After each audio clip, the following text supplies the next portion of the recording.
पढ़े अपन ने अभी तक इंग्लैंड की क्रांति पढ़ ली थी, आज फ्रांस की क्रांति पढ़ ली। फ्रांस की क्रांति बहुत ज़्यादा इंपॉर्टेंट है, सबसे ज़्यादा इंपॉर्टेंट अगर कोई सी क्रांति ना विश्व की तो फ्रांस की क्रांति है। एक व्यक्ति था मेटरनिक, उसने फ्रांस की क्रांति के लिए, फ्रांस के लिए बोला था। मेटरनिक बहुत ज़्यादा इंपॉर्टेंट व्यक्ति है ना, उठाई गिरानी है, उसके नाम पे एक पूरे पूरे युग का नाम पड़ गया था, तो बहुत ज़्यादा इंपॉर्टेंट होगा। मेटरनिक ने एक बार ऐसे ही बोला था कि अगर कभी फ्रांस को छींक आती है ना तो पूरी यूरोप को सर्दी हो जाती है। मतलब कितना महत्व बता रहा है फ्रांस का ऐसा। तो कुछ ना कुछ होगा फ्रांस में, तो अपन फ्रांस की क्रांति पढ़ रहे हैं, वो फ्रांस का महत्व बताता है। फ्रांस की क्रांति का प्रभाव आपको अमेरिका की क्रांति में पड़ेगा, बाकी क्रांतियों में पड़ेगा। जब फ्रांस में क्रांति होती थी ना तो उसके आस पड़ोस के देशों में भी क्रांति हो जाती थी, इसलिए अपन बहुत ज़्यादा इंपॉर्टेंट है, इतनी बात समझ लो। थोड़ा सा बंद कर देना है इसको।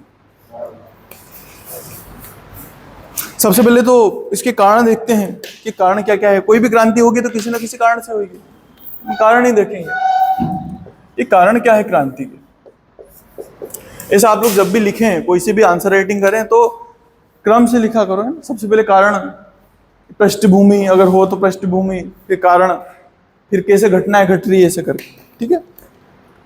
सबसे पहला कारण क्या होता है किसी भी चीज का, तो पहला कारण होता है राजनीतिक कारण।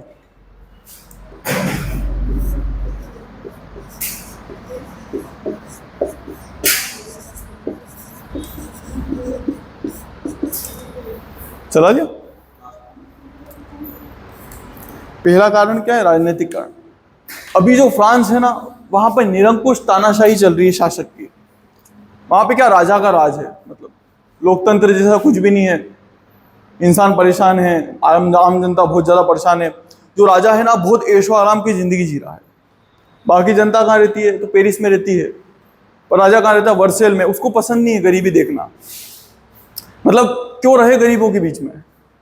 अगर शहर में रहेगा तो आसपास गरीब नजर आएंगे, तो गरीब देखे भी क्यों, अच्छे से बढ़िया बाहर रहो, शहर से दूर, जहाँ अच्छा गार्डन हो, आसपास में नदी वदी बहरी हो। तो ये ऐसे रहता है। तो पहला क्या है, निरंकुश शासक है, किसी की सुनता नहीं है। राजनीति में पहला कारण है शासक निरंकुश है, किसी की कोई सुनने के लिए तैयार नहीं है। पहली चीज तो यह है। दूसरी चीज, प्रशासन। प्रशासन जैसा कुछ है नहीं। प्रशासनिक पद पे कौन लोग बैठे हुए हैं, सामंत लोग बैठे हुए हैं। सामंत लोग पहले किसका सोचेंगे, खुद का सोचेंगे।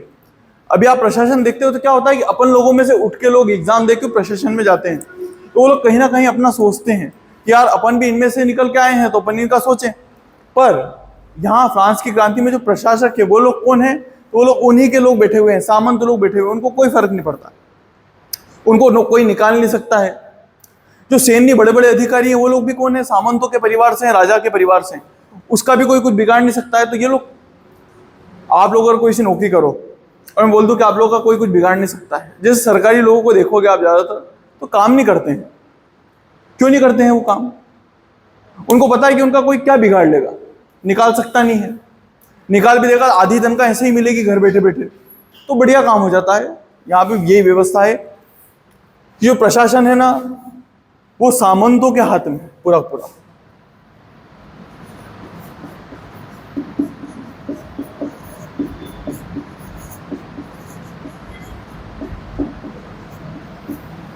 यहां तक समझ में आया, दो चीजें समझ में आई।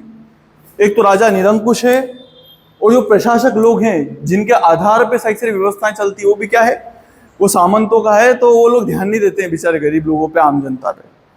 और क्या हो रहा है, स्वतंत्रता जैसी कोई सी चीज ही नहीं है लोगों के लिए। नागरिक स्वतंत्रता का अभाव है, नागरिक स्वतंत्रता का अभाव है।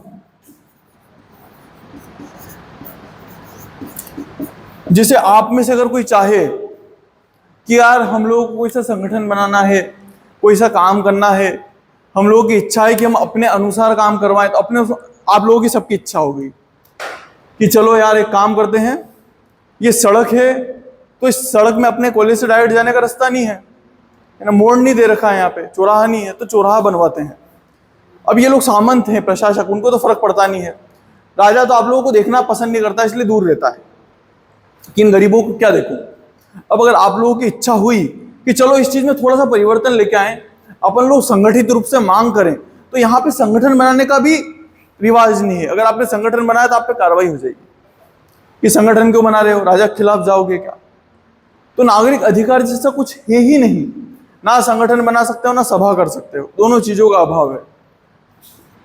ना संगठन है ना सभा, दोनों का अभाव। राजनीतिक कारण समझ में आ गए कि क्रांति हो क्यों रही है। तो पहला कारण क्या है, प्रशासन, शासक निरंकुश है, किसी की सुनता नहीं है। प्रशासन में टोटल सामंतों का प्रभाव है, तो उनको लोगों से फर्क नहीं पड़ता है। नागरिकों को स्वतंत्रता जैसा कोई सी चीज है ही नहीं। चाहो कि 4 लोग मिलके तकलीफों की बात कर लो तो नहीं कर सकते। 4 लोग मिलके चाहो कि संगठन बना लो लोगों की भलाई के लिए तो नहीं बना सकते। सिर्फ एक ही संगठन चलता है, वो क्या है, तो कैथोलिक चर्च, उन्हीं का शासन है। कैथोलिक चर्च वाले चाहे तो भले आप उनमें जाके मिल सकते हो, पर फिर वही बात है कि उनमें जाओगे तो गरीबों को रखेंगे नहीं, ऊंचे पद देंगे नहीं। अपन ने धर्म सुधार पढ़ा था तो मैंने आप लोग बताया था कि वंशानुगत अधिकार हो गए थे, बस वही सबको जोड़ के देखो। आगे बढ़े। जो दूसरा कारण होता है वो हमेशा क्या होता है, आर्थिक या राजनीतिक सामाजिक कारण। आर्थिक या सामाजिक कारण।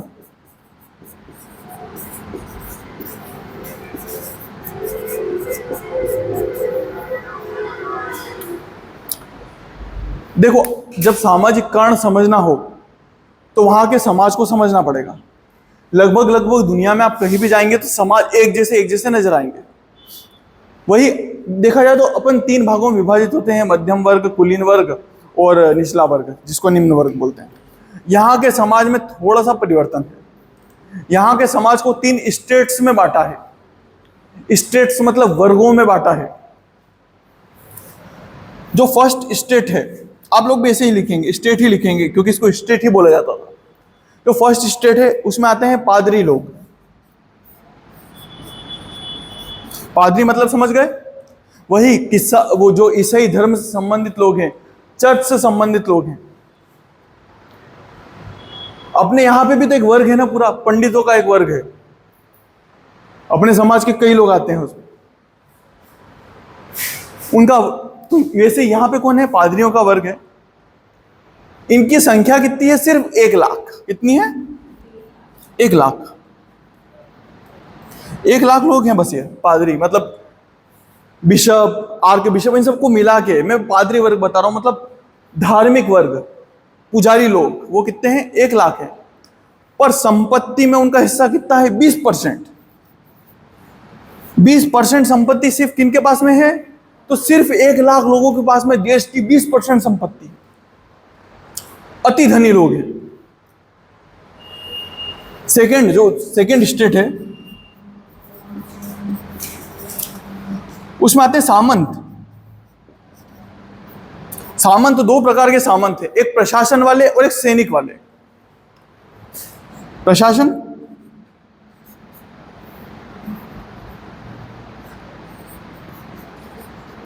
और दूसरा सैन्य। अच्छा, ये सैनिक नहीं है, सैन्य अधिकारी हैं। सामंत सैनिक नहीं बनते हैं, सैन्य अधिकारी बनते हैं। प्रशासक छोटे मोटे प्रशासक नहीं बनेंगे, ये लोग बड़े बड़े प्रशासक हैं।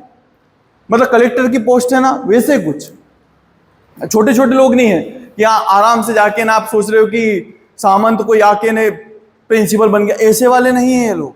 प्रिंसिपल वगैरह सब निम्न वर्ग में आएंगे। ये लोग हैं बड़े बड़े रसूखदार लोग। कोई मंत्री है कहीं का, किसी को कोई सा काम दे रखा है, अपने इधर है ना, मतलब ये जो बड़े बड़े नेता घूमते हैं वैसे कुछ है ये लोग। और सेना में भी बड़े बड़े अधिकारी हैं, कर्नल की रैंक के, सेना अध्यक्ष की रैंक के। तो 2 तरह के सामंत हैं हमारे पास में। ये जो सामंत हैं, इनकी संख्या है 4 लाख। कितनी, 4 लाख। जबकि इनका जो परसेंटेज है पैसों के मामले में, कुल संपत्ति के मामले में देश में, वो 25% है। अब आप लोगों को समझ में तो आ रहा होगा कि इनके पास कितना अथाह धन है, अथाह धन पड़ा हुआ है इनके पास में। अब जो थर्ड स्टेट है, थर्ड स्टेट यहां लिख दूं ऊपर, ये तीसरा वर्ग है स्टेट। ये अपन कहां की बात कर रहे हैं? फ्रांस की बात कर रहे हैं। फ्रांस में कैसी व्यवस्था है उसकी बात कर रहे हैं। समझ में आ रहा है आप लोगों को? जहां कुछ भी लगे वहां मेरे से पूछना कि सर ये क्या है। जो थर्ड स्टेट है लगभग उसकी संख्या 2 से 3 करोड़ है। कितनी? 2 से 3 करोड़ करोड़। हाँ, मैं आपको बताऊंगा। ये जो है 2 से 3 करोड़ जनसंख्या है, और इस 2 से 3 करोड़ जनसंख्या के पास में जो बची हुई संपत्ति है वो है, मतलब अगर आप अनुमान लगाओगे तो इस आधार पे आपको पता चलेगा इनके पास संपत्ति है ही नहीं, नाम की है। यहां पे 1 लाख है, यहाँ 4 लाख है, और यहाँ 2 से 3 करोड़ लोग। अब इनमें कौन कौन है? बहुत अच्छा प्रश्न है। तो इनमें 3 तरह के लोग हैं। पहला तो कौन हो जाएगा? मध्यम वर्ग। तो मध्यम वर्ग आप लोग जानते हैं कि कौन कौन होता है? डॉक्टर, टीचर, जो अपन लोग हैं। आप लोग किस किस जॉब्स में आते हो तो वो सब जितनी नौकरियां हैं, कोई क्लर्क हो सकता है, बैंकर हो सकता है, राइट? ये सब कौन होते हैं? मध्यम वर्ग के लोग। कोई व्यापारी हो सकता है तो काय में आएगा? मध्यम वर्ग में आएगा, क्योंकि इन दोनों में तो आएगा नहीं, वो ना सामंत है ना ये धर्म से संबंधित है, तो वो काय में आ जाएगा? मध्यम वर्ग। एक तो ये मध्यम वर्ग, दूसरा एक निम्न वर्ग है। इसमें कौन आते हैं? तो मैंने 2 बताए थे। निम्न वर्ग में 2 लोग आते हैं। पहले कौन आते हैं? कृषक। कृषक इसलिए निम्न वर्ग में डाले अपन ने क्योंकि सामंतों का शासन है यहाँ पे। तो भूमि किसकी हुई? सामंत की। मतलब कृषक कौन हुए? तो गैर भूमि वाले लोग ही हैं, इनके पास खुद की भूमि नहीं है। अगर 100 गांव हैं तो 100 गांव की भूमि इनके नाम पे है, इनके नाम पे। ये कृषकों को सिर्फ दे रखी है कि चलो 10 बीघा की तुम खेती कर लो। ये वैसे ही जैसे आप लोग पट्टे पे देते हो, तो पट्टा वाला जो होता है उसका कभी खेत नहीं होता है, वो सिर्फ लेके रखता है लीज पे। तो असलियत में खेत किसके हैं? इसके। लीज पे कौन ले रहे हैं? ये बेचारे कृषक। एक कृषक हो गए। दूसरे कौन बचे? बताइए मेरे को। एक और कौन बचते हैं जो निम्न वर्ग में आते हैं? मजदूर। यहां तक कोई डाउट है आप लोगों को? यहां तक समझ में आया आप लोगों को? पहले अपन ने राजनीतिक कारण देखे कि प्रशासन में निरंकुशता है, शासक किसी की नहीं सुनता है। अब अपन उम्मीद पालते हैं कि अपन किसी अधिकारी को जाके बोलते तो अधिकारी सामंत लोग हैं, वो भी किसी की नहीं सुनते। सैनिक अधिकारी ऐश कर रहे हैं, जो बेचारे सेना के लोग हैं वो गरीब हैं। सैनिक गरीब है, अधिकारी अमीर है। फिर अपन ने नागरिकों के लिए, अब नागरिक अगर आंदोलन करना चाहे तो पॉसिबल नहीं है, क्योंकि आप लोगों ने बंद कर रखा है कि आप लोग संगठन ही नहीं बना सकते हो, सभा ही नहीं कर सकते हो, तो बातचीत करोगे कैसे? फिर हम लोगों ने क्या आर्थिक और सामाजिक कारण देखे कि समाज कैसा है। तो समाज में हमने देखा कि 3 स्टेट्स में बटा हुआ था। पहली स्टेट में कौन थे? तो पादरी लोग थे, 1 लाख संख्या और कितने? 20% संपत्ति। अपन ने भी सामंत देखे तो सामंत 2 पार्ट्स में बटे हुए हैं, एक प्रशासक है, एक सैनिक अधिकारी है। 4 लाख जनसंख्या है उनकी सिर्फ, और कितने परसेंट? 25% अधिकारी। थर्ड स्टेट देखा हमने, क्या देखा? थर्ड स्टेट में 2 तरह के लोग हैं। पहले मध्यम वर्ग है, दूसरे निम्न वर्ग है। निम्न वर्ग को अपन 2 पार्टों में हमेशा बांटते हैं, एक कृषक होते हैं, दूसरे कौन होते हैं? मजदूर होते हैं। इनकी जनसंख्या कितनी है? 2 से 3 करोड़ है, और जबकि इनके पास जो बची हुई संपत्ति है वो है, अगर उसको बांटोगे असलियत में तो नाम मात्र की संपत्ति आएगी। यहां तक कोई डाउट है? अब आप लोग बोलोगे कि सर इनके पास इतनी संपत्ति है तो टैक्स तो यही देते होंगे, और ठीक इसका उल्टा था। इनसे टैक्स ही नहीं लिया जा रहा। सारा टैक्स कौन देते थे? ये लोग देते थे, थर्ड स्टेट। तो राजनीतिक कारणों में पहला कारण ये लिखा, राजनीतिक कारणों में स्टेट लिख के, आर्थिक कारणों में। दूसरा कारण ये लिखोगे आप कि जितना भी टैक्स है वो टैक्स कौन दे रहा है? थर्ड स्टेट दे रहा है। टैक्स कौन दे रहा है? Third state. यहां तक आपको बात समझ में आ रही है मेरी? कोई डाउट तो नहीं है?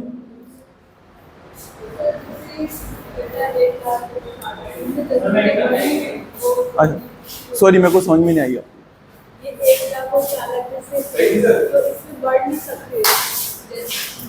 नहीं बढ़ सकते, वो बढ़ना मतलब कैसे है, देखो तो बढ़ेगी कैसे ज्यादा से ज्यादा। बहुत कम लोग हैं, वो सामंत लोग हैं, तो सामंतों के ज्यादा से ज्यादा बच्चे होंगे तो वो भी सामंत बन जाएंगे, ऐसा है। देखो इस चीज को समझने की कोशिश करना। बहुत अच्छा क्वेश्चन है, बहुत अच्छा क्वेश्चन है।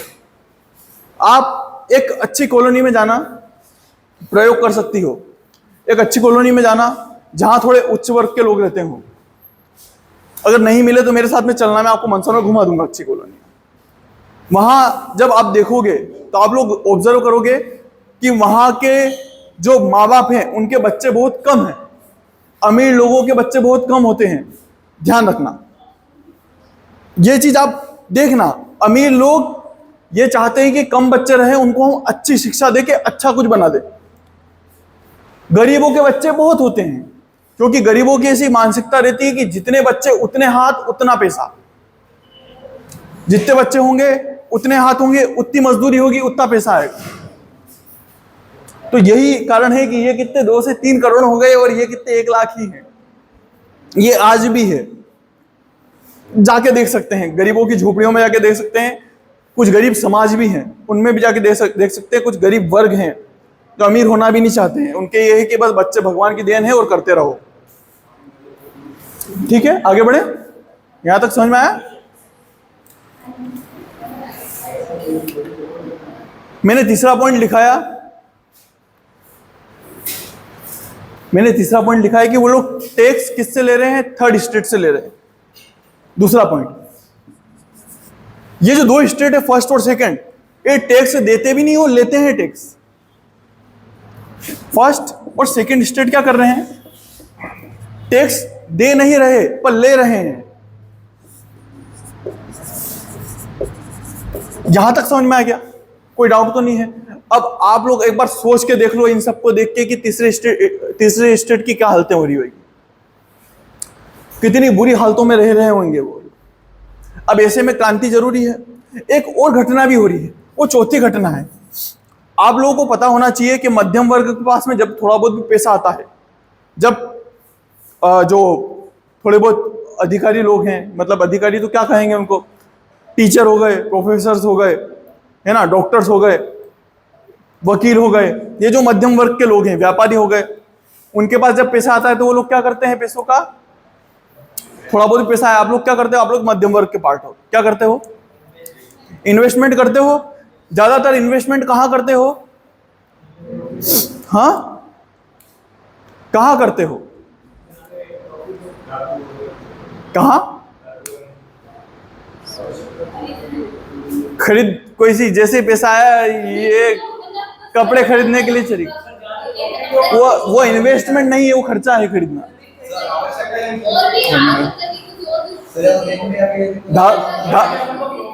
धारकड़ साहब बोल रहे जमीन खरीदने में है। बताइए इससे। देखो धारकड़ साहब, एक दिक्कत है जमीन खरीदने में कि जमीनें किनकी? सामंतों की। यहाँ आपको खरीदने देंगे नहीं। अभी आप कृषक हो तो जमीन तो खरीद नहीं सकते। सोने पे इतना अधिकार है नहीं। मतलब सोने का मतलब सीधा सीधा पैसा है कि आप लोग कहीं ना कहीं बैंक में ही डालोगे यार। ले देखिए, हमारे पास में पैसा आता है, हम लोग मध्यम वर्ग के, तनख्वाह आती है तो तनख्वाह कहाँ जाती है? बैंक में जाती है। बैंक उन पैसों का क्या करता है? ब्याज देता है। किन लोगों को देता है? ज्यादातर तो बड़ी बड़ी कंपनियों को देता है, जो कंपनियां क्या करती है? देश के विकास में काम करती है। जैसे अपन सबसे 100 रुपए लिए, उसका 10,000 रुपए इकट्ठे होगा तो 10,000 ऐसी कंपनी को देगी जो सड़क बना देगी। इतनी चीज आई समझ में? मतलब मध्यम वर्ग ने बहुत ज्यादा पैसा दे रखा है सरकार को, बहुत पैसा। अब सरकार को क्या चाहिए कि उसको ब्याज दे, पर सरकार के पास में पैसा ही नहीं है। ये जो शासक है इसके पास पैसा ही नहीं है, दिवालिये हैं लोग। ऐश जरूर कर रहे हैं, मैं बोल रहा हूं ऐश कर रहे हैं, 56 तरह का भोजन रोज करते हैं, पर असलियत में पैसा नहीं है। लोगों के लिए होता है ना, जो बोलते हैं अपन कि देश के पास में कितना धन पड़ा हुआ है, देश का धन, खजाना कितना है, तो इनका खजाना जरूर खाली है, अपने लिए भले ऐश कर लेते हैं। बात आ रही है समझ में? जैसे आप लोग देखोगे तो भले किसी की तनख्वाह बढ़े नहीं बढ़े, सांसदों विधायकों की तनख्वाह बढ़ती है, उनके लिए सब व्यवस्था है, सारी फैसिलिटीज है। लगभग बहुत करोड़ रुपए खर्चा आता है एक दिन का, जो संसद बैठती है ना उसका। और उसमें भी क्या करते हैं? टेबलें ठोका करेंगे, तमाशे करेंगे, गालियां देते रहेंगे एक दूसरे को, यही करते हैं, देखते हैं अपन लोग, जबकि कई करोड़ रुपए खर्चा आता है। यही अगर अपन तमाशे कर दे तो जो नॉर्मल लोग हैं, मध्यम वर्ग, वो अगर तमाशे कर दे, उनकी तनख्वाह कट जाए उस दिन की कि तुमने काम क्यों नहीं करा उस दिन का। समझ रहे हो ना, यही यहाँ पे व्यवस्था है। व्यवस्था कैसी है? तो मध्यम वर्ग ने पैसा दे रखा है सरकार को, पर सरकार अब लौटा नहीं पा रही, तो मध्यम वर्ग परेशान है।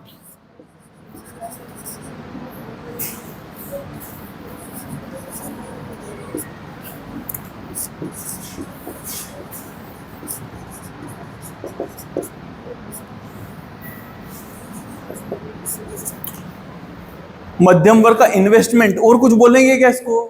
इन्वेस्टमेंट समझते हैं ना आप लोग। मध्यम वर्ग ने सरकार में इन्वेस्ट कर रखा है, वो फंसा हुआ है। ये वैसा ही है कि आपने जो बैंक में पैसा रखा है, बैंक बोले कि हमारे पास पैसा देने के लिए है ही नहीं, जवाब लेने के लिए जाओ अब क्या करोगे? क्रांति करोगे ना।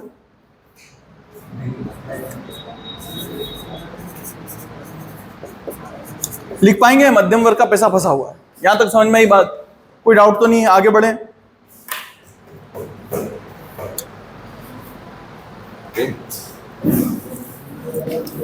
ये दोनों कारण समझ में आया आप लोगों को? इसमें कुछ भी डाउट है क्या? एक बार देख लो अच्छे से, है ना। कुछ भी डाउट हो मेरे से पूछ लो।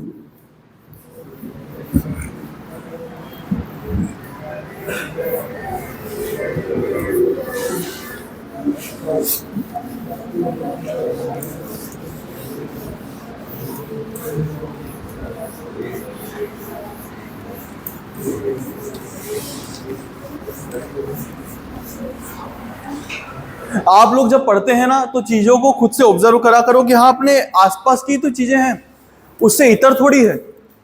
आज भी ऐसी घटनाएं घटती है। अब मैंने आप लोगों को इतनी घटनाएं बता दी, मतलब कहीं ना कहीं बहुत ज्यादा पीड़ित है।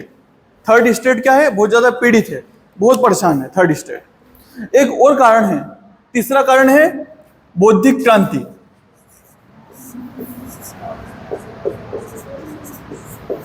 बौद्धिक क्रांति, अब इसका मतलब क्या होता है? बौद्धिक क्रांति का मतलब तो आप लोग खुद समझोगे।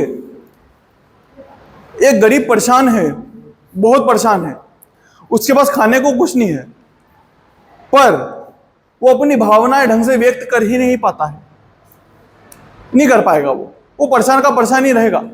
पर यही एक कवि आ जाए और कवि ने देखा कि यार कोई बहुत परेशान है, और उस पर उसने कविता लिख दी, तो पूरे समाज को पता चलता है कि वो कितना परेशान है। सही बात है?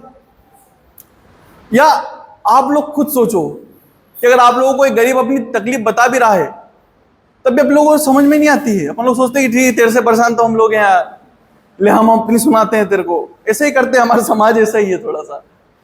पर यही अगर उस गरीब की पेंटिंग बना दें अच्छी सी, जिसमें उसको खाने के लाले पड़ रहे हैं ऐसा कुछ दिखा दें, उसका बच्चा भूखा है, उसकी पत्नी रो रही है, ऐसे दिखा दें, कितना प्रभाव पड़ेगा। कोई लेख लिख दें, उस लेख में बताएं कि देखो राजा कितने ऐश कर रहा है और गरीब कितना परेशान है। इसको क्या बोलते हैं? बौद्धिक क्रांति बोलते हैं। इसमें बुद्धिजीवी लोग क्या होते हैं? समाज की तकलीफों को बयां करते हैं। यहां तक समझ में आया? कोई डाउट है? आगे बढ़े। इसमें कुछ लोग हैं, जैसे पहला व्यक्ति है जिसका नाम मॉन्टेग्यू।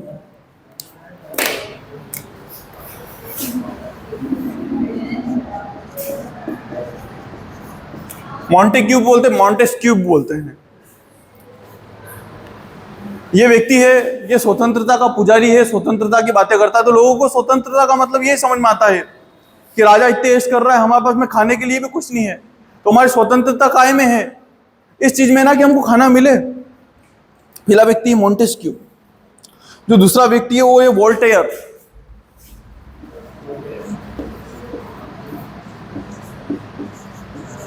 वोल्टेयर का ये कहना है कि राजाओं का शासन क्यों रहे, असल में जो शासन होना चाहिए वो समाज का होना चाहिए ना। ये लोकतंत्र की बात करता है वोल्टेयर। वोल्टेयर ये बोलता है कि राजा को किसने अधिकार दिया कि वो राजा बने? किस किताब में लिख रखा है कि राजा राजा ही बनेगा? क्या भगवान ने अधिकार दिया राजा को कि राजा बने? और ये राजा वंशानुगत कैसे बना? चल तेरे को अधिकार दे दिया, तेरे बच्चों को किसने अधिकार दिया? अगर मेरा बच्चा ज्यादा योग्य है तो मेरा बच्चा होना चाहिए राजा, तेरा बच्चा कैसे बन गया? ये अधिकार तुमको किसने दिया? ये प्रश्न खड़ा करा जब उसने, तो लोगों में जागृति फैली। वो बोले कि सही बात है यार, ये रोज राजा बन रहे हैं, इनके बच्चे होते हैं, पीढ़ियां की पीढ़ियां राजा बनती जा रही है, इनको कौन अधिकार दे रहा है आखिर में राजा बनने का? हम पे शासन कर रहे हैं, पर किस अधिकार से कर रहे हैं? हमने तो नहीं चुना इनको। ये सब प्रश्न कौन खड़ा कर रहा है? वोल्टेयर। फिर इनमें मेरा फेवरेट व्यक्ति है रूसो। इसकी तो बात ही अलग है। आप कभी रूसो को पढ़ेंगे तो पढ़ के लगेगा कि यार स्वतंत्रता का पुजारी है। इसका सीधा सीधा एक बहुत अच्छा कथन है। वो कथन कई बार कंपटीशन में आता है, पर कंपटीशन में आए नहीं आए, अपने जीवन में आना चाहिए। इसने बहुत गहरी बात बोली थी। इसने बोला था कि जब व्यक्ति पैदा होता है तो स्वतंत्र पैदा होता है। जब हम पैदा हुए, हमको किसी चीज से कोई मतलब नहीं था, ना हम समाज का कुछ समझते थे, ना कोई नियम कानून समझते थे। और वो बोलता है कि धीरे धीरे व्यक्ति क्या होता है, तो बेड़ियों में बनता जाता है, गुलामी की बेड़ियों में, मानसिक गुलामी की बेड़ियों में। कितनी गहरी बात करी थी रूसो ने। आप खुद में सोचो, जब आप छोटे थे, आपको जब कुछ चीज गलत लगती थी, माँ बाप की भी, पिताजी से डरते थे, मुंह पे बोल देते थे पापा आप तो गंदे हो, ये गंदा काम करा आपने। और जब बड़े होते हैं तो अपने सामने बहुत सारे ऐसे लोग हैं जो गलत कर रहे होते हैं, अपने को पता है, बोलने में घबराते हैं कि कैसे बोल दे, कुछ कर देगा तो। हजार गलत चीजें होती हैं, पर हर चीज में घबराते हैं। बहुत गहरी बात बोली थी रूसो ने। बोले कि जब अपन पैदा होते हैं तो भगवान अपने को स्वतंत्र पैदा कर रहा है, धीरे धीरे बेड़ियों में बनते जाते हैं गुलामी की, मानसिक गुलामी की। नियम कानून हमको बांधते जाते हैं। इसकी बात मेरे को जब मैंने फर्स्ट टाइम पढ़ी थी तो मेरे को बहुत गहरी लगी थी। तो कहीं ना कहीं मेरे मन में बैठी हुई है, इसलिए मैं ज़्यादा व्यवस्थाओं को मानता नहीं। आप लोगों ने देखा होगा इस चीज़ को। उसका कहीं ना कहीं कारण ये व्यक्ति भी। आगे बढ़े, आप लोगों को जाना है? नहीं, बताओ।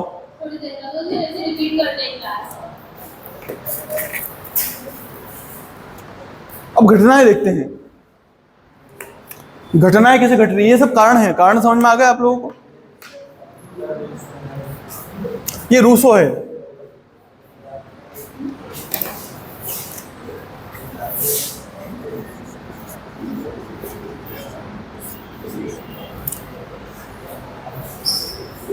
अच्छा, जब फ्रांस की क्रांति समझ रहे हो तो इसका सन लिखना है, तो सन इसका बहुत आसान है। सबसे आसान अगर किसी क्रांति का सन है तो इसका ही है। 7, इसके बाद में क्या आता है? 8, इसके बाद में क्या आता है? ये है बस। 7, 8, 9 ये क्रम है। ये फ्रांस की क्रांति का सन। भूलोगे तो नहीं। अब पृष्ठभूमि देखना है, घटनाएं देखना है कि आखिर में घटनाएं घट क्यों रही है। तो जो फ्रांस के शासक है लुई उपाधि धारण करते हैं, उनमें क्रम से क्या है? Louis Louis Louis Louis, Louis 1, Louis 2, Louis 3, ये सब शासकों के नाम। हमारे इधर भी हुए, चंद्रगुप्त प्रथम, चंद्रगुप्त द्वितीय, पर इनके बहुत ज्यादा हो गए, हमारे थोड़े कम हुए। अब इनके जो लुई हो रहे हैं वो कैसे हो रहे हैं? तो पहला लुई आया लुई 14, मतलब इसके पहले 14 रह चुके हैं, 13 रह चुके हैं, 14वां है लुई 14। लुई 14 मेरे पसंदीदा शासकों में से एक है। बड़ा फेमस व्यक्ति है। पसंद इसलिए है मेरे को क्योंकि ये पूर्ण निरंकुश शासन के रूप में पहचाना जाता है। पूर्ण निरंकुश बोलते ना, मेरे को किसी से फर्क ही नहीं पड़ता है, मैं किसी की सुनता ही नहीं। कि अपने इधर अलाउद्दीन खिलजी था ना, धर्म को भी नहीं मानता था। वो बोलता था कि मेरे को धर्म किसी किताब कापी से मतलब ही नहीं है, कोई मेरे को आके क्या ज्ञान देता है मेरे को उससे मतलब नहीं, वही करता हूं जो मेरे को सही लगता है। अपने यहाँ पे यूरोप में ऐसा कोई शासक देखना हो तो लुई 14 इसका बेस्ट एग्जाम्पल है। अगर कभी प्रश्न आता है कि विश्व में ऐसा कौन सा शासक था पूर्ण निरंकुशता का सबसे अच्छा वो एग्जाम्पल था, तो उसका एग्जाम्पल आप बताओगे लुई 14। लुई 14 ने क्या करा कि अगर निरंकुश है तो उसने अपने चकाचौंध में कोई कमी नहीं छोड़ी। बढ़िया अपने लिए किला बनाया है, वर्सेल का महल बनवा दिया, आसपास में गार्डन बनवा दिए उसने, अपने लिए जितने काम करवा सकता था वो करवाया। तो इसने क्या बढ़ाया? वैभव बढ़ाया। खूब वैभव बढ़ाए। वैभव आप लोगों की भी इच्छा होती है वैभव बढ़ाएं, घर पे अच्छा गार्डन वार्डन हो, अच्छी पुताई हो जाए, घर पे एक आध मंजिल कम हो तो वो हो जाए, सबका अपना अपना रूम रहे, होती है इच्छा। फिर क्यों नहीं करवा पाते हो? पैसे की बात आती है ना, तो जब इसने करवाया तो पैसा खर्च हुआ, बहुत पैसा खर्च हुआ, खूब। पर ये निरंकुश शासक है, इसको फर्क नहीं पड़ता। थोड़ी देर में आते हैं, ये तो आप करो बेटा, है ना? यहां तक समझ में आया? इसके बाद वाला जो लुई आया वो कौन है? लुई कौन आएगा? लुई 14 आ गया। अब कौन आएगा? 15। लुई 15। लुई 15 की किस्मत ही खराब थी, मतलब खराब किस्मत के लोग रहते हैं ना, ये कुछ वैसा ही व्यक्ति है। जैसे ही लुई 15 आया, बोले कि यार पापा बहुत बढ़िया व्यक्ति थे यार, पापा ने खूब अच्छा शासन करा, बढ़िया मार्शल का महल वहल बना के दे दिया, चकाचौंध है एकदम, मजा आता है बैठने में। पर समस्या इसके साथ में ये आई कि ये युद्धों से घिर गया, आया और युद्धों से घिर गया। पहला युद्ध हो रहा है पोलैंड के उत्तराधिकारी का युद्ध।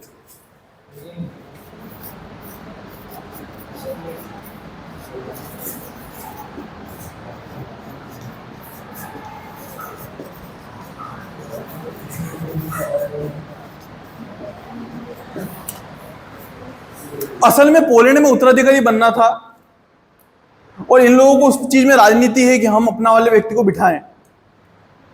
रहता है ना, जैसे आजकल के लोग कोशिश करते हैं कि हमारा मुख्यमंत्री बैठे, हमारी पार्टी का बैठे, वैसे यहां पोलैंड में क्या कोशिश कर रहे हैं कि जो राजा बैठे वो किसका समर्थक हो? तो फ्रांस का समर्थक। ऐसी घटना कहां हो रही है? ऑस्ट्रिया में भी हो रही है। ऑस्ट्रिया, ऑस्ट्रेलिया नहीं है ना, ऑस्ट्रिया में। इसके भी उत्तराधिकारी का युद्ध हुआ तो फिर घुस गया उसी में।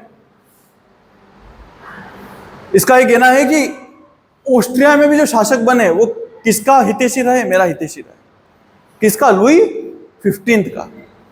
फिर एक और घटना हो रही, सप्तवर्षीय युद्ध, आप लोगों ने सुना होगा इसका नाम।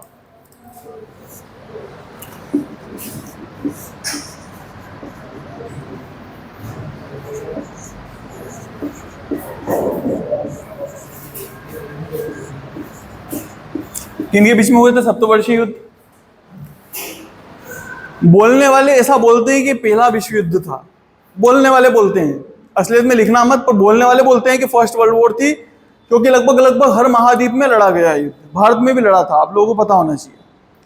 जब सप्तवर्षीय युद्ध वहां छिड़ा यूरोप में, फ्रांस और ब्रिटेन के बीच में, एक तो फ्रांस ही सही, दूसरा ब्रिटेन से लड़ा, तो अपन लोग देखेंगे कि दक्षिण भारत में ये लोग यहाँ लड़ते हुए नजर आएंगे, और हम लोग उसको क्या बोलेंगे? कर्नाटिक युद्ध।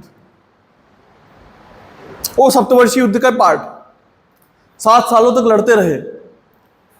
जब ये दोनों 7 सालों तक लड़ेंगे तो इन युद्धों का क्या प्रभाव पड़ेगा? युद्धों से क्या होता है? युद्धों के लिए किस चीज की सबसे ज्यादा जरूरत पड़ती है? हथियार कैसे लाओगे? पैसों से।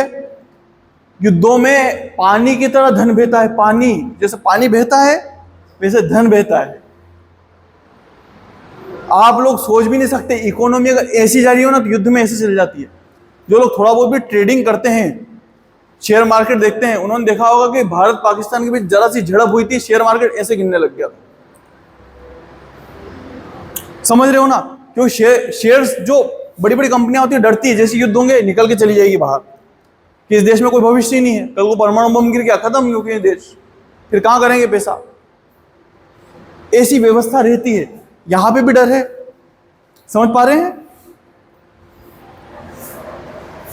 ये युद्ध चले थे 1756 से 68 तक, लिख लेना चाहो तो 1756 से 68 तक सप्तवर्षीय युद्ध। मतलब लुई 14वें ने क्या करा? तो खूब पैसा लुटाया, ऐशो आराम में, 13वां युद्ध में फंस गया। अब सबसे ज्यादा दिक्कत किसकी आएगी? 14वां हो गया, 15वां हो गया, अब दिक्कत किसकी आएगी? 16वां। उसको मिला नर्क। बोले पापा ने भी धोखा दिया, दादाजी ने भी धोखा दिया, चोट हो गई। लुई कितना लिखूं? लुई 16, लुई 16, ये हमारा लुई है, हमारा और आपका लुई। ये हमारा और आपका लुई क्यों है? क्योंकि हमको इसी को पढ़ना है। ये आपको पृष्ठभूमि समझा रहा था। आप लोग पूछोगे ना कि सर पैसा क्यों नहीं है, टैक्स दे तो रहे हैं। तो मैं बता रहा हूं कि खजाना इसके समय इसलिए खाली है। युद्ध हो गए, थर्ड स्टेट ही पैसा देने वाला है, उसने खूब पैसा दिया, पर क्या संभालेगा, कैसे संभालेगा? इसने तो युद्धों में खर्च कर दिए, इसके पहले वाले ने ऐशो आराम में खर्च कर दिए। अब जो घटनाएं होएगी, क्रांति इसके समय होएगी, और इसके टाइम पे इसके पास में पैसा नहीं है। पैसा नहीं है का कारण समझ गए आप। आगे बढ़े।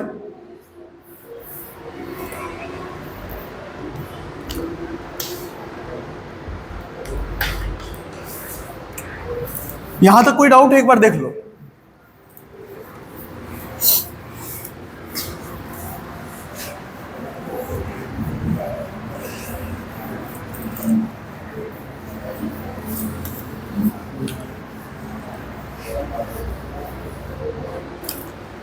यहां तक समझ में आया?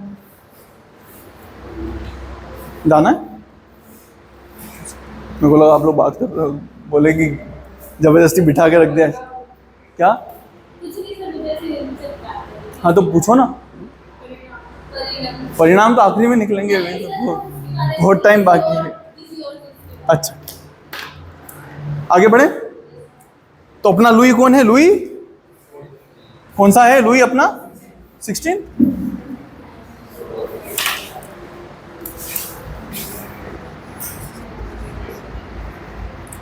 लुई 16 अपने को पढ़ना इसी को है।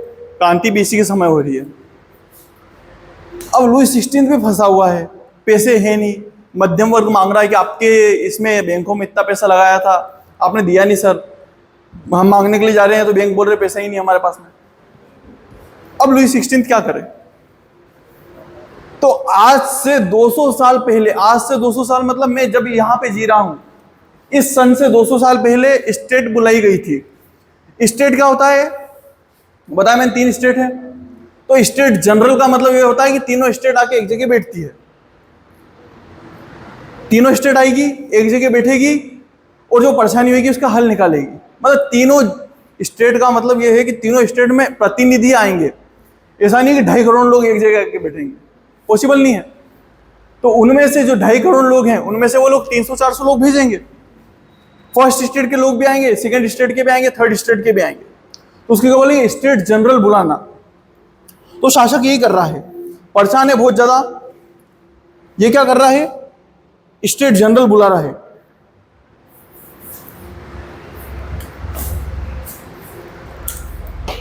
स्टेट जनरल बुलाई इसने।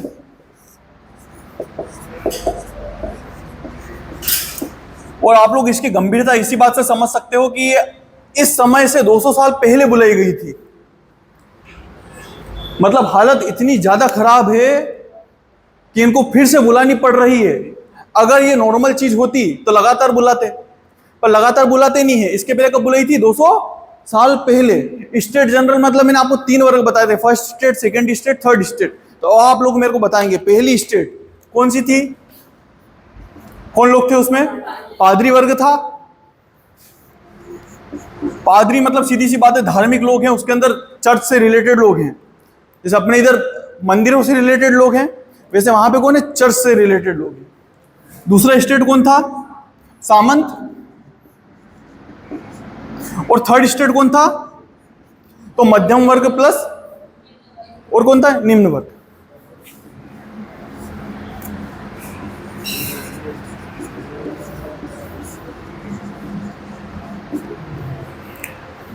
जनसंख्या में जमीन आसमान का फर्क है। इनकी कितनी जनसंख्या थी? इनकी कितनी थी? इनकी कितनी थी? इतनी जनसंख्या थी इनकी। अब जब स्टेट जनरल बुलाते थे तो क्या बुलाते थे? तो इनके 300 लोग बुलाते थे, अपन 400 मान लो। 400 लोग, इनके 200 और इनके 200, इतने लोग बुलाते थे। 800 लोग बुलाते थे।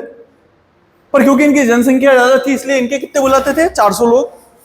इनके कितने बुलाते थे? 200। इनके कितने बुलाते थे? 200। ये तीनों मिलकर निर्णय लेते थे और जो निर्णय होता था पास हो जाता था। तो निर्णय में हमेशा कौन जीतेंगे?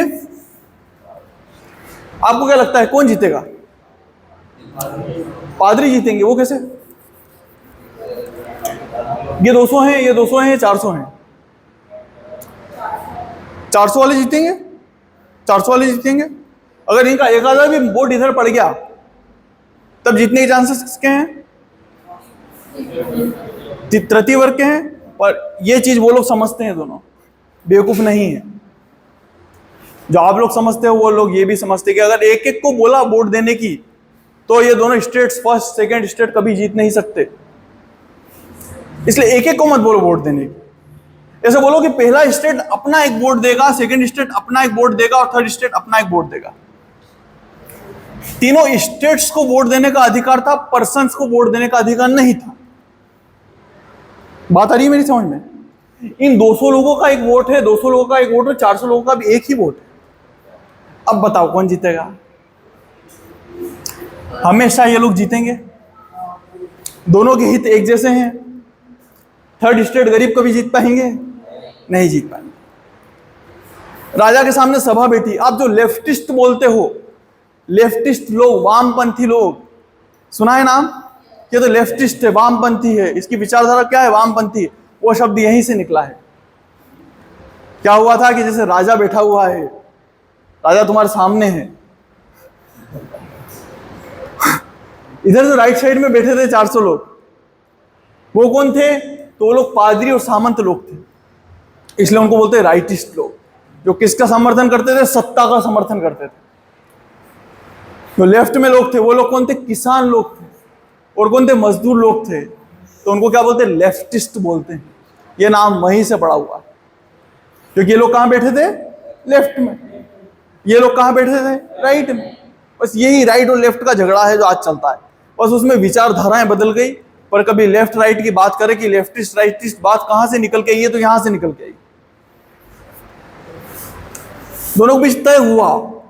राजा ने बोला थोड़े बहुत टैक्स लगेंगे, तो इन लोगों ने बात खड़ी करी, बोले कि टैक्स हम पे क्यों लगेंगे, इन पे भी लगाओ ना थोड़ा थोड़ा, कुछ तो मांगो इनसे। 1 लाख लोग हैं, 20% संपत्ति है, 4 लाख लोग हैं, 25% संपत्ति है, कुछ तो मांगो। हमारा ही ठेका है क्या? हमारे पास में तो कुछ भी नहीं है। आप हमारा धन तो पहले ही लेके बैठे हुए बैंक में। आप जो विकास कर रहे हो हमारे पैसों से ही कर रहे हो, हमको उसका ब्याज तक नहीं दे रहे। परेशान हुए लोग, राजा से बातचीत करी, राजा का दिमाग खराब हो गया। बहस करते हो राजा से, चलो भगो यहां से। बोले कि ठीक है, हम भी दे देंगे थोड़ा थोड़ा, अब तो मानो थोड़ा, इनको भी तो बोलो। तय हो गया, देंगे। पर आखिर में निर्णय कैसे होता था? वोटिंग से। वोटिंग को लेके झगड़ा हो गया। मारपीट नहीं हुई, पर बोलचाल में झगड़ा हो गया। झगड़ा कुछ ऐसा था कि थर्ड स्टेट बोल रहा था कि पर्सन से वोट मंगवाओ, पर्सन टू पर्सन वोटिंग करेंगे। तो इनके पास कितने वोट हो जाते? पर्सन टू पर्सन होते तो 400 वोट हो जाते, जीत जाते। क्योंकि इनमें एक आधा तो दया देखने वाला निकल जाता अपने जैसा, कि यार गरीब है बेचारे, अपने को भी देना ही चाहिए। रहते हैं ऐसे लोग सब दूर, कहीं ना कहीं तो आप देखोगे बहुत सारे अमीर है ना, बहुत दया दिखाते हैं। बड़े बड़े लोगों के लिए पानी के कुछ बना देंगे। अपनी इधर भी दान करा था पानी का, ये बात अलग है, चलता नहीं है, वो ध्यान नहीं दिया, पर वो दान का ही है। वो पैसे से थोड़ी लाएगा, अपने खोले कुछ पैसों का नहीं है, सब दान का है।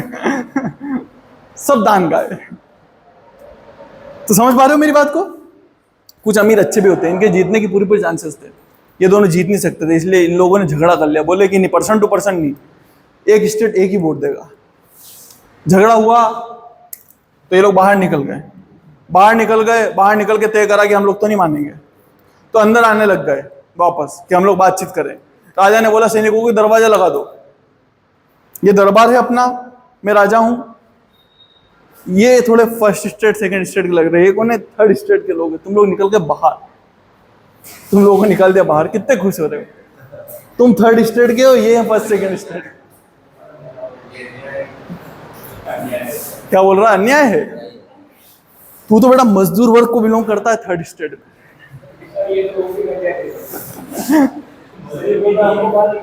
क्योंकि तुम कम हो ना, मतलब ज्यादा हो ना, ये कम है। यही फर्स्ट ईयर बैठे होते तो ये जितनी छोरियां थी सब मजदूर वर्ग को बिलोंग करवा देते अपन, मजदूर किसान। पर अभी कम है, तो ये दो तो कौन हो गए? सामंत। दो कौन हो गए? पादरी लोग। तुम सब कौन हो गए? किसान, मजदूर, मध्यम वर्ग। आप सबको बाहर निकाला, आप लोगों ने बोला अंदर आने की, मैंने बोला सैनिकों को दरवाजा लगा दो। बहुत तमाशा करते हैं ये लोग। अब लोग ऐसे हमसे तेज। तो आपको जो पहला जगह नजर आई बैठने की, 400 लोगों के बैठने की, आप लोग वहां घुस गए और ऐसी बड़ी बड़ी जगह की जरूरत थी, तो आप लोगों ने एक जगह ढूंढी जिसका नाम था टेनिस कोर्ट। टेनिस कोर्ट मतलब समझते हो? जहां टेनिस खेला जाता है। रैकेट जैसा होता है पर थोड़ा सा अलग होता है ना। टेनिस, टेबल टेनिस वाला नहीं, कोई जरा सा है, बड़ा वाला लॉन टेनिस। तो ये घटना है 20 जून 1789। 20 जून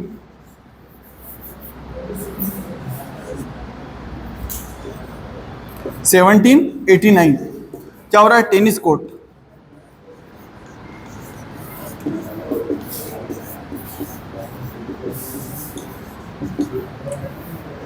आप लोग टेनिस कोर्ट में गए तो वहां खेलने के लिए थोड़ी गए हो। झगड़ा हो गया है, आपस में बातचीत कर रहे हो, सहन नहीं हो रहा है कि यार ये क्या करा, धोखा हो गया। हम 400 थे तब भी हमारी इज्जत नहीं करी उस आदमी ने। अखरेगी ना, तुम्हारे पास में कुछ देने के लिए बहुत कुछ है नहीं, तो तुम लोग बहुत परेशान हो। तुमने टेनिस कोर्ट की शपथ ली है और शपथ में तुम लोगों ने क्या बोला है? तो तुम लोगों ने बोला है कि आज से हम राजा को मानते ही नहीं है। कौन सा राजा? कहां का राजा? जब हमारा सोचता ही नहीं तो कौन सा राजा है? आज से शासन हम लोग ही करेंगे। यहां पे तुमने असेंबली बना दी खुद की, टेनिस कोर्ट की। आप लोगों ने असेंबली बना दी, सरकार गठित कर दी। इसको क्या बोलते हैं? टेनिस कोर्ट की शपथ। ये टेनिस कोर्ट की जो शपथ है, इस दिन से क्रांति का श्री गणेश हो रहा है। इस क्रांति का श्री गणेश कहां से हो रहा है? यहां से। समझ में आ गई बात कि कैसे घटनाएं हुई? दोनों स्टेट, तीनों स्टेट आके बैठी थी। राइट साइड में पोप, मतलब क्या बोलते हैं, सामंत, और कौन बैठे हुए थे? पादरी लोग। लेफ्ट साइड में तृतीय स्टेट बैठा हुआ था। दोनों ने बातचीत करी। जब इन्होंने बोला कि इन पे भी टैक्स लगाओ, तो बातचीत बनी नहीं। लास्ट में जब वोटिंग को लेके बात आई तो झगड़ा हो गया। झगड़ा हो गया तो इनको बाहर निकाल दिया 400 लोगों को। फिर अंदर आने की कोशिश करी, गेट लगा दिए। अब अंदर आने की जगह नहीं है तो वो लोग क्या करेंगे? बाहर निकले, ऐसी जगह ढूंढी जहां बैठ के सभा कर सकें। सभा करने की सबसे अच्छी जगह कौन सी मिली? Tennis court. टेनिस कोर्ट में गए, घोषणा कर दी कि राजा को नहीं मानते हैं। अब हम अपनी जो सभा है, समिति बनाएंगे, और समिति क्या करेगी? शासन करेगी पूरे देश में। समझ में आया? कोई डाउट तो नहीं है? बस आप लोगों की समिति बन गई, यहां से श्री गणेश हो गया है। अब ये बात कहां फैली? तो पेरिस में। पेरिस में कौन लोग रहते? गरीब। ये घटना कहां की? वर्सेल की। कभी पूछे कि राजा कहां रहता था, तो कहां रहता था? वर्सेल में रहता था। मैंने बोला कि उसको गरीबी देखना पसंद नहीं। पेरिस में गरीब लोग रहते थे। पेरिस में तो पूरी जनसंख्या रहती थी। अगर आप लोगों के पास में बहुत पैसा आ जाए तो आप शहरों में रहोगे क्या? थोड़ा बाहर रहोगे ना, कि अच्छा एक बड़ा गार्डन हो, 10-20 बीघे का गार्डन हो, 1-2 बीघे का अपना घर हो। अरे भाई, सोच नहीं पाते हो इतना? हाँ, थोड़ा सोचा करो। यहाँ पे टेनिस कोर्ट की शपथ हो गई।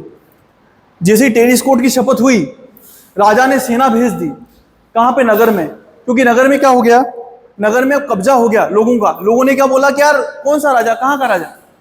अब हमारा शासन कौन करेगा? तो हमारा शासन करेगी ये जो समिति बनी है वो। ये समिति किस में से आई है? हम लोगों में से उठ के आए हैं। हमारे जैसे लोग हैं, ये अमीर लोग नहीं है, हम में से उठ के आए हैं। हमारे प्रतिनिधि बन के गए थे। इन लोगों को सम्मान नहीं मिला तो इन लोगों ने क्या करा है? वहां पे अपनी समिति बना ली है, और हमारा शासन कौन करेगा? वो समिति करेगी। ऐसा किन लोगों ने बोला? पेरिस के लोगों ने बोला। या पेरिस के लोग ये लोग बोलेंगे तो पेरिस की जो जनता है उन्होंने बोला भाड़ में जाए ये व्यवस्था, शासन व्यवस्था। लोग बाहर निकल गए, लोग दंगे करने लग गए। जब दंगे करने लगे हैं तो राजा ने क्या करी है? सेना भेजी है। अब जब राजा सेना भेजेगा तो लोगों को क्या होगा? और गुस्सा आएगा कि गलत चीज तो मांग नहीं रहे हैं, अपने अधिकार मांग रहे हैं। अपने अधिकार मांगेंगे ने फिर सेना भेजोगे तो अगले की तो सही। तो यहां पे क्या हो रहा है? 14 जुलाई को बास्तिल का पतन हो रहा है।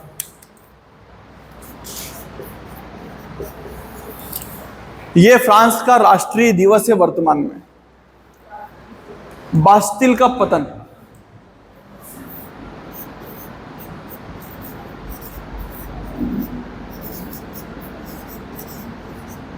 बास्तिल का पतन हो रहा है। बास्तिल क्या है? तो एक किला है। क्या है? किला है। इसका पतन हो रहा है। बास्तिल एक किले का नाम है। अब आप लोग बोलोगे बास्तिल का पतन क्यों हो रहा है? तो मैंने बताया कि जब सेना भेजी, तो सेना भेजने के बाद में क्या होता है, सेना पकड़ के जेल में डालेंगे पुलिस वाले, सेना के लोग।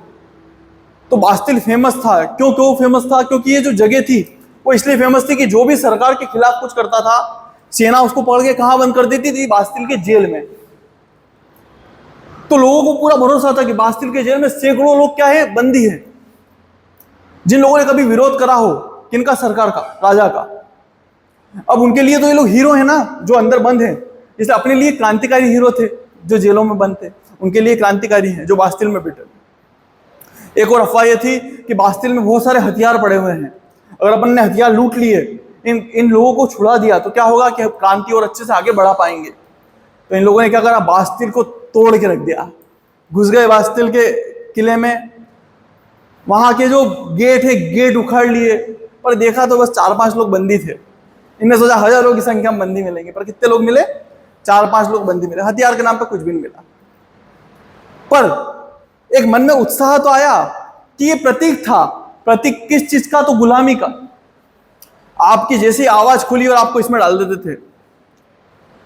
तो ये काय का प्रतीक है? गुलामी का प्रतीक है। इसको तोड़ना जरूरी है। तो क्या करा फ्रांस के लोगों ने? इसमें घुसे, भले लोग मिले हो नहीं मिले हो, हथियार मिले हो नहीं मिले हो, इन लोगों ने इसकी एक एक ईंट उखाड़ दी। आज बास्तिल का अस्तित्व नहीं है।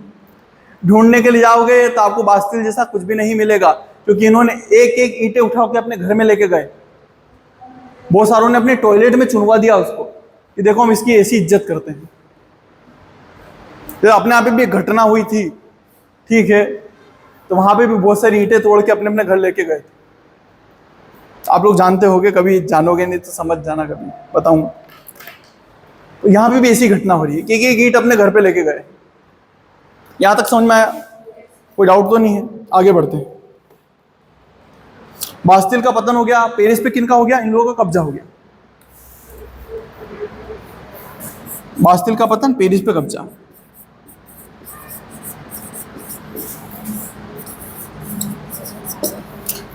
तब भी राजा को इतना फर्क नहीं पड़ा कि ठीक है, बच्चे हैं, खेलते हैं, खेल रहे हैं। राजा को इतना फर्क नहीं। इस राजा की एक पत्नी मेरी, ये थोड़ी ऐसी है, मतलब इसका ऐसा बोलते थे कि किसी से चक्कर भी था विदेशी व्यक्ति से, तो जनता थोड़ा ऐसे पसंद नहीं करती थी। यार करना ही था तो अपने वाले किसी देश से वाले से कर लेती। एक रहता है ना कि विदेशी आदमी से चक्कर। जैसे अपने यहाँ पे एक खिलाड़ी है, महिला खिलाड़ी, उसने पाकिस्तानी शादी करी थी, अब शायद उनका डिवोर्स भी हो गया, जानते होंगे आप, सर्च कर लेना। तो उसका बड़ा विरोध हुआ था कि यार ऐसे दुश्मन देश से काय कोई शादी करवा रही है यार, वहां के किसी व्यक्ति से। होता है ना ऐसा, वैसी कुछ घटनाएं। पेरिस पे कब्जा हो गया इन लोगों का। पेरिस पे कब्जे के बाद में क्या हो रहा है कि ऐसी अफवाह उड़ी पेरिस में अब किसका कब्जा है। तो ये जो 400 लोग थे, इन्होंने कमेटी बनाई, पेरिस पे कब्जा कर लिया, बास्तिल का पतन कर दिया। यहां से आगे बढ़े, यहां तक समझ में आ गई ना चीज? वहां घटना हुई, टेनिस कोर्ट की शपथ। टेनिस कोर्ट की शपथ का नाम सुन के पेरिस पे कब्जा, बास्तिल का पतन। अब यहाँ पे पेरिस पे किसका शासन है? तो वो जो 400 लोग हैं उनका शासन है, उनकी कमेटी का। अब क्या हो रहा है? अब एक अफवाह उड़ी है। अफवाह कुछ ऐसी है कि राजा कहाँ रहता है? शासक पेरिस में रहता है कि वर्सेल में रहता है? वर्सेल में रहता है। तो ऐसी अफवाह उड़ी कि जो रानी है मेरी, वो पार्टी कर रही है वर्सेल में।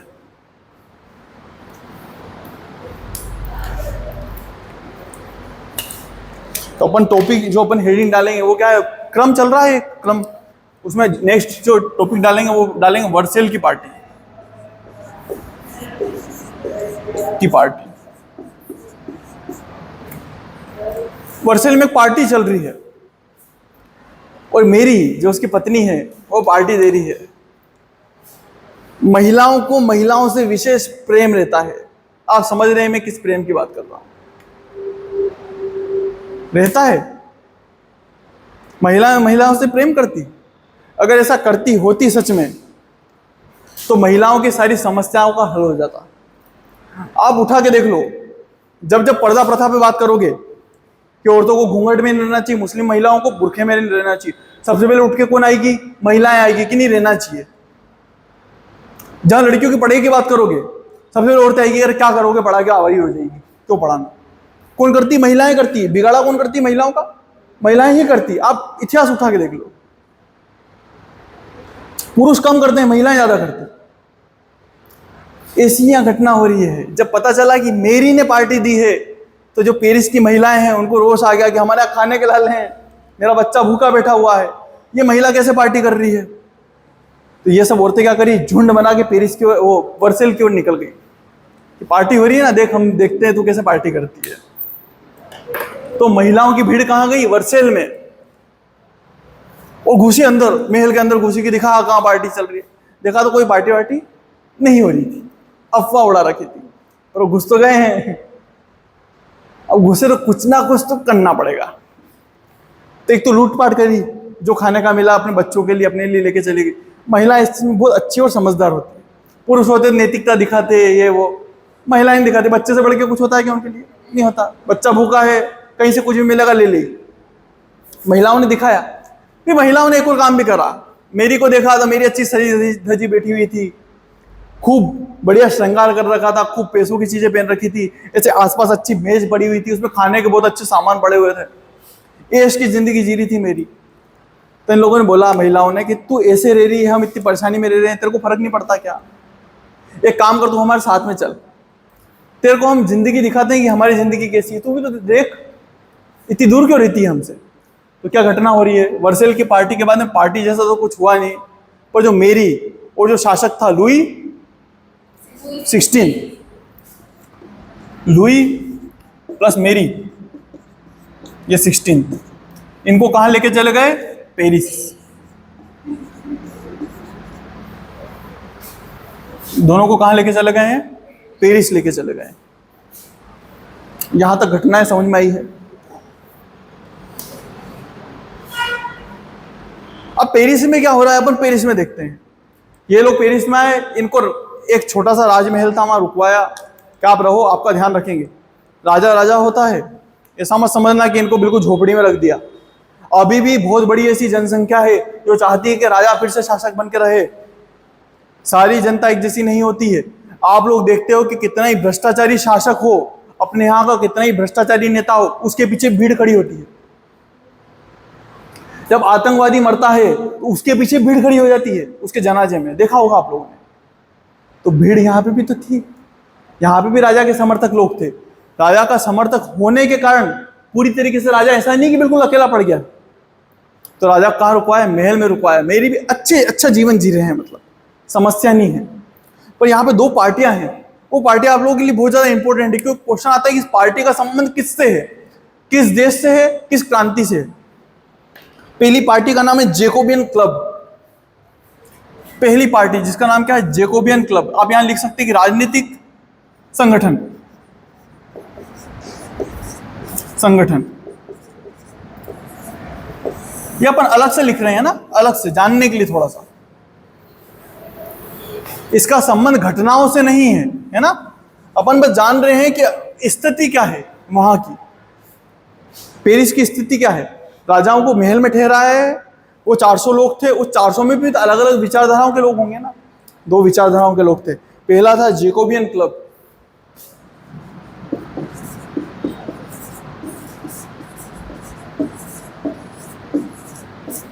Jacobian club. जो दूसरे थे वो थे कॉर्देलियन।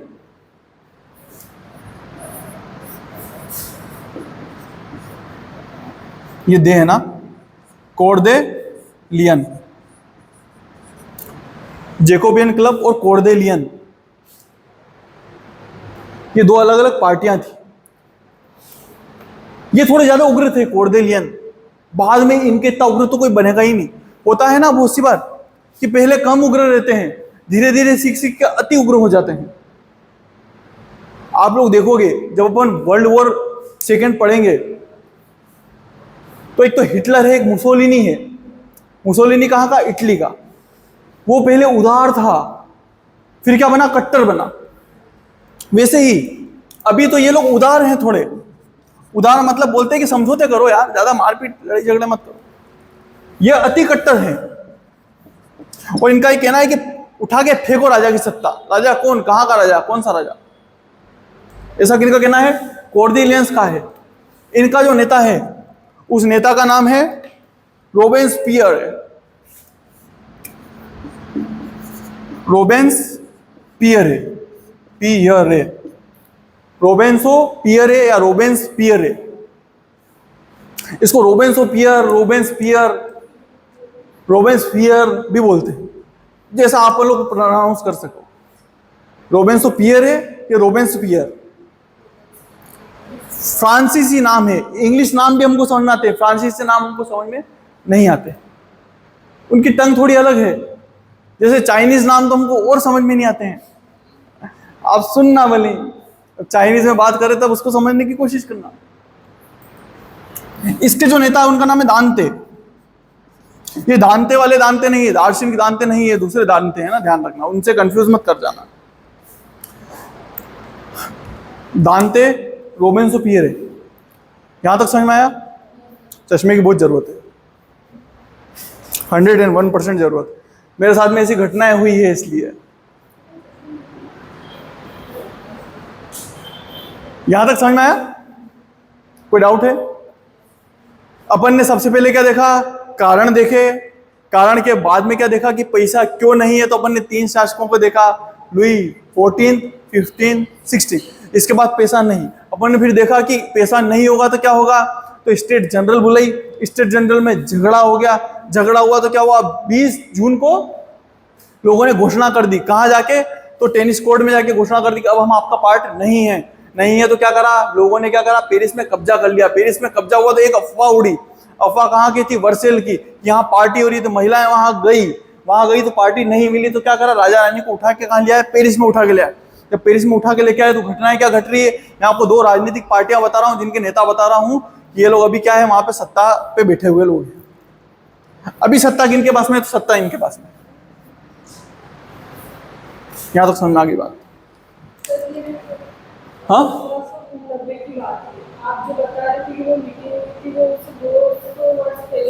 हाँ,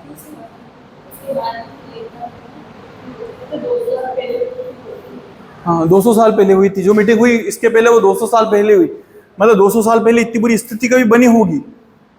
फिर उस 200 साल के बाद में अब इतनी बुरी स्थिति बन रही है कि यहाँ पे इसकी जरूरत पड़ी। काय की जरूरत पड़ी? स्टेट जनरल की। ठीक है, आगे बढ़े।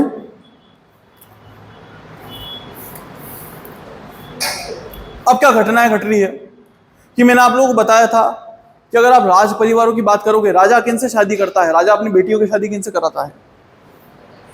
हाँ, राजा राज परिवार में शादी करेगा क्या आम आदमी से करवाएगा कि मेरी बेटी से कौन शादी करना पसंद करे? कभी हुआ है ऐसा? नहीं होता ना।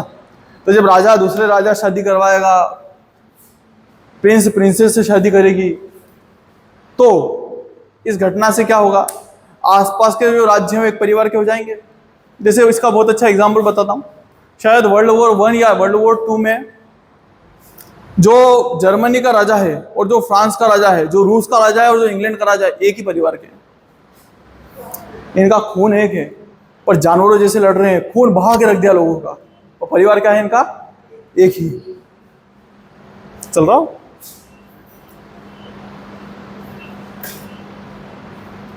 यहां तक समझ में आया?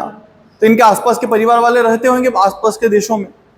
ये फ्रांस है, इसके आसपास जो देश हैं, पोलैंड है ना, और इटली, इंग्लैंड, जो भी इसके आसपास के देश हैं। अब उनके देश के दिमाग में क्या आ रहा है? आप लोग अगर आसपास के मेरे पड़ोसी होते, मेरे रिश्तेदार, फ्रांस का राजा, आप लोग मेरे रिश्तेदार, आसपास के देश के राजा, तो आप लोगों के दिमाग में क्या आता? सबसे पहले इस क्रांति का सपोर्ट करते कि विरोध करते? सपोर्ट करते। सपोर्ट करते। क्यों करते? नहीं, सपोर्ट क्यों करते? वो मेरे को कारण तो बताओ। सोचा होगा कि सपोर्ट करते तो क्यों करते सपोर्ट, और विरोध करते तो विरोध क्यों करते क्रांति का?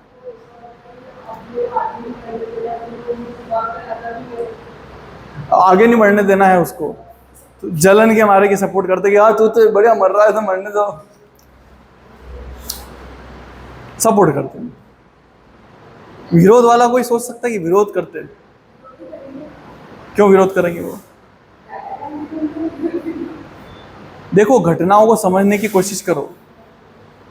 एक राजा की सत्ता उखाड़ के फेंक दी है, राजा को उसके राजमहल से घसीट के कल ले आए हैं पेरिस में। कौन लेके आए हैं? आम जनता। आम जनता इनके देशों में नहीं है क्या? आसपास के देशों में। तो आम जनता यहाँ की नहीं सोचेगी कि हम भी हमारे राजा को हटाएं? वो लोग भी सोचेंगे हमारे राजा को भी किसने अधिकार दिया था। वो लोग यूं भी सोचेंगे कि यार जब ये फ्रांस का राजा के लोग कर सकते हैं, फ्रांस के लोग अपने राजा के साथ में, हम क्यों नहीं कर सकते?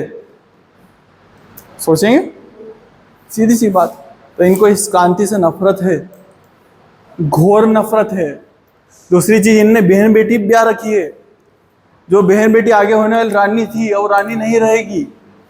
सोचो इस चीज को। अपने पापा कभी सहन करेंगे कि आपके होने वाले पति के परिवार में कुछ घटना हो, फट से उठ के जाएंगे ना, ये मेरे दामाद के साथ में क्या कर रहे हो भाई? करोगे ना? अरे अभी नहीं है, सोच लो ना। यहां तक समझ में आई? तो ऑस्ट्रिया, प्रशा, इन लोगों ने क्या कर दिया? हमला कर दिया। आगे घटना क्या हो रही है? ऑस्ट्रिया, प्रशा,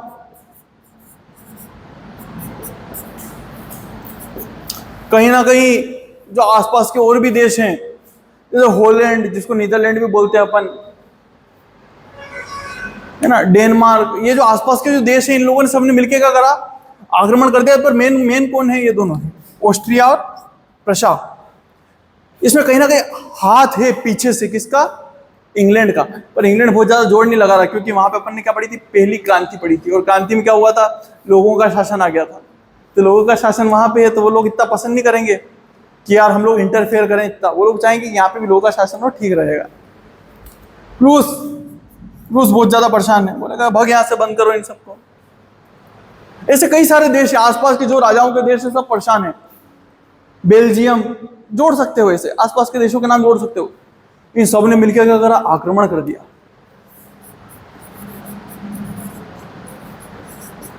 क्या कर दिया? आक्रमण कर दिया। किस पे आक्रमण करेंगे? फ्रांस पे। फ्रांस पे तो करेंगे। सारी घटनाएं कहां हो रही है? फ्रांस में हो रही है ना।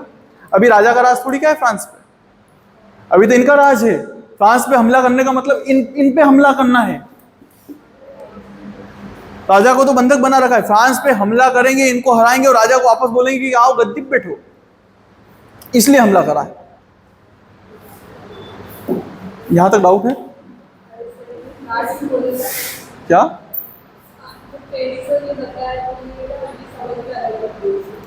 पेरिस राजधानी है फ्रांस की। राजधानी क्या है वहां की? फ्रांस की पेरिस। आप लोग कुछ भी घटना देखते हो तो शहरों में ज्यादा होती है, और वो राजधानी है तो राजधानी में ज्यादा हुई। जैसे इसका एग्जांपल, किसान आंदोलन हुआ भारत में, बड़े लेवल पे हुआ। अपने यहाँ कुछ हुआ? कुछ भी नहीं हुआ। पर दिल्ली में बंद कर दी थी पूरी दिल्ली। राजधानी में करते हैं तमाशे सबसे ज्यादा। यहाँ पे राजधानी में हो रहे हैं तमाशे, देखने को मिल रहा है। तो जब मैं पेरिस बोलूं तो आप यही समझिएगा कि पूरे फ्रांस की बात कर रहा हूं। तो पेरिस क्योंकि गढ़ है, बास्तिल यहाँ पे है, इसके जस्ट पास में ही वर्सेल है, तो अपन पेरिस की बात करते हैं, क्योंकि देश की राजधानी से ही देश चलता है। 1857 की क्रांति पढ़ी थी क्या आप लोगों? तो जब पढ़ी थी तो मैंने बताया था 1857 की क्रांति में कि सबसे पहले ब्रिटिश लोगों ने क्या छुड़वाया था? दिल्ली छुड़वाया। उसका कारण था कि राजधानी थी। समझ में आ रहा? आगे बढ़े। किस आधार पर राजधानी थी? वैसे तो कलकत्ता थी राजधानी, पर इस आधार पर राजधानी थी कि मुगल बादशाह की राजधानी क्या थी? दिल्ली थी, इसलिए, है ना। यहां तक समझ में आया? एक और घटना इसके साथ में हो रही है। एक तो विदेशी आक्रमण कर रहे हैं, प्लस यहां के जो अमीर हैं फ्रांस के, वो सब भग गए फ्रांस छोड़ के। सामंत, पादरी क्या हो गए? भाग गए हैं विदेशों में। इन देशों में भागे हैं। इसके जो बच्चे हैं, राजा के बच्चे, लुई 16 के बच्चे, वो भी भाग गए। ये लोग भाग गए। कौन भागे हैं? तो उच्च वर्ग के लोग। उच्च वर्ग में दोनों आ जाएंगे ना, पादरी भी आ जाएंगे और ये भी आ जाएंगे। मतलब फर्स्ट स्टेट और सेकंड स्टेट के कई लोग,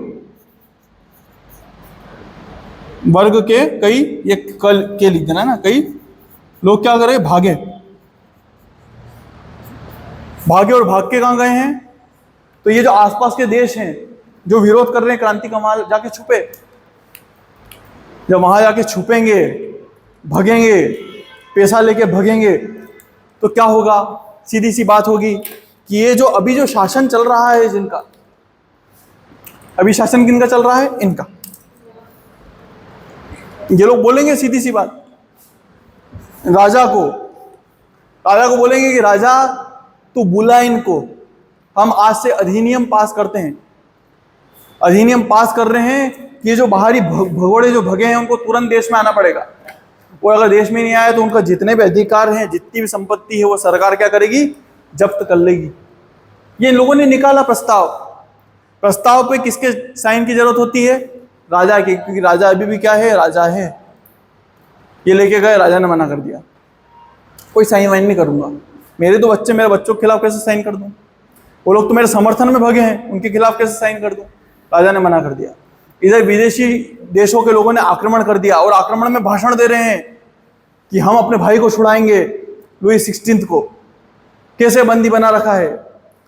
अगर आप लोग मुझे बंदी बना लो, रत्नेश सर बंदी हैं, और नीचे से भाषण आ रहे हैं टीचर्स के कि हमारे भाई रत्नेश को कैसे बंदी बना लिया है, छुड़ाओ उनको, किसकी मजाल है, आओ लड़ लो आके, ऐसी बातें कर रहे हैं।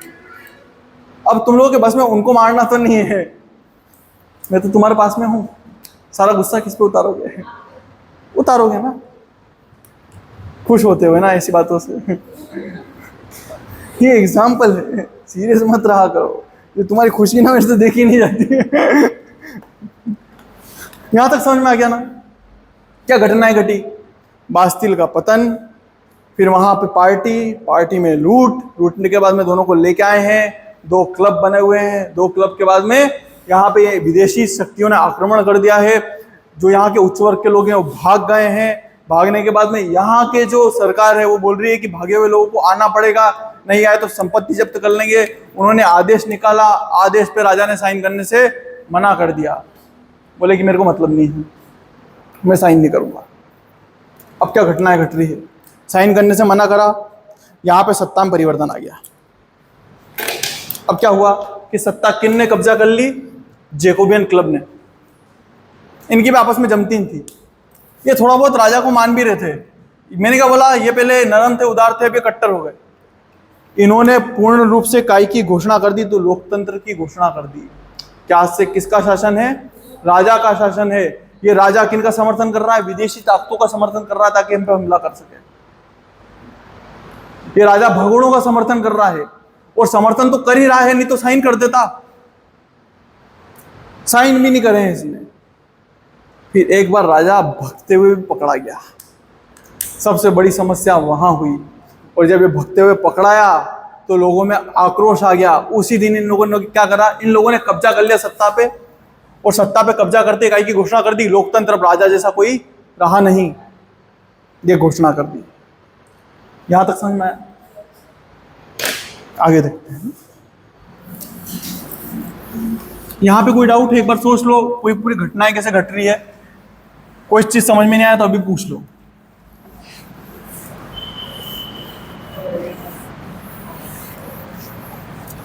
किसका राज आ गया है? जैकोबियन क्लब का।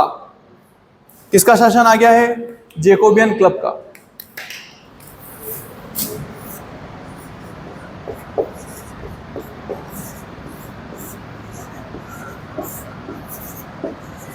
जैसे अपन बना रहे हैं ना डिबेटिंग क्लब, वैसे इनका क्या क्लब है? Jacobin club. और इनके नेता का नाम क्या है? रोबिन्सोपियर है। बड़ा खतरनाक व्यक्ति है, बहुत खतरनाक, उग्र हो गया है। पहले क्या था? उदार था, अब क्या हो गया है? उग्र हो गया है।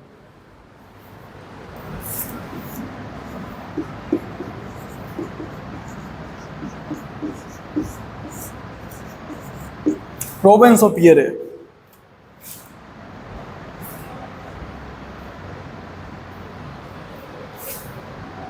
रोबिन्सोपियर भी बोलते हैं, रोबिन्सोपियर भी बोलते हैं। यहां तक समझ में आ रहा है आपको? कोई डाउट तो नहीं है यहां तक? सत्ता में इसका कब्जा हो गया है। ये अति अति अति उग्रवादी कट्टर है। जैसे इसने घोषणा करी कि इसने भगने का प्रयास करा है राजा ने, तो लोगों का पूरा विश्वास क्या उठ गया? राजा से बिल्कुल उठ गया। अभी तक क्या था? जो लोग राजा पे भरोसा कर रहे थे कि चलो हमारा राजा ही तो है, बुरा थोड़ी है, हमारा राजा ही तो है। अब फिर से जनता क्या करेगी, राजा के महल में घुसेगी, पकड़ के लेके आएंगे उसको, चल भग रहा था तू, हमारे सुनने में आया। अभी एक बहुत बड़ी घटना है, ये घटना आप लोगों के बहुत काम में आएगी। एक व्यक्ति है जिसका नाम है नेपोलियन बोनापार्ट, वो देख रहा है दूर से एक बालक के रूप में, ज्यादा बड़ा नहीं है, एज कम है, और वो देख रहा है कि राजा को घसीट के लेके आ रहे हैं, राजा की सेना खड़ी हुई है, और राजा की सेना खड़ी हुई है। राजा चाहे तो आदेश दे सकता है हमला करने का, पर राजा मूर्ख है, आदेश नहीं दे रहा।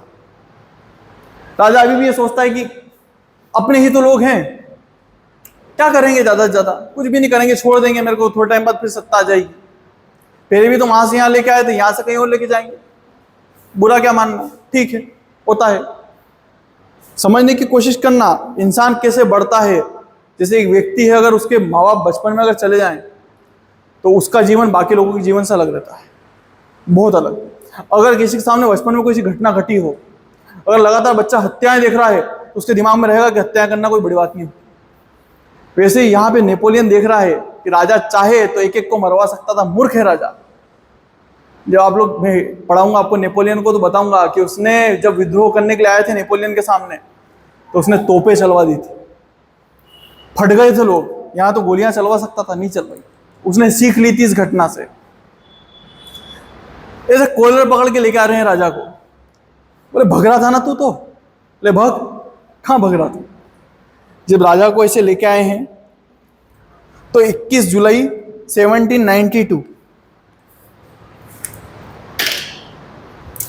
21 जुलाई 1792, रोबेस्पियरे, दोनों एक ही है, आप जो बोलना चाहें। उसने घोषणा करी कि अब पूर्ण रूप से क्या है, लोकतंत्र है, राजा को कोई शासन नहीं है, तो राजा को रहने का भी अधिकार नहीं है। राजा क्या है, देशद्रोही है, और देशद्रोह की क्या सजा होती है, देशद्रोह की एक ही सजा होती है। जब चाणक्य ने चंद्रगुप्त से पूछा था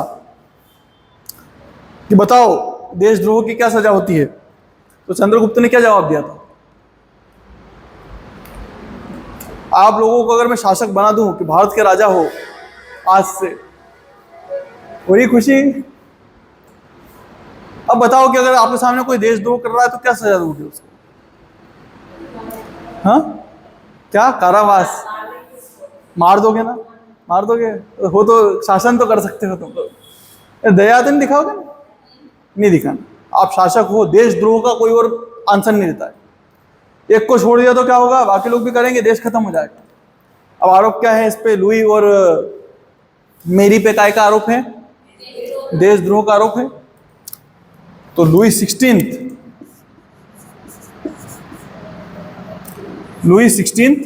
और मेरी, इसको 21 जुलाई 1792 को गिलोटिन दे दिया।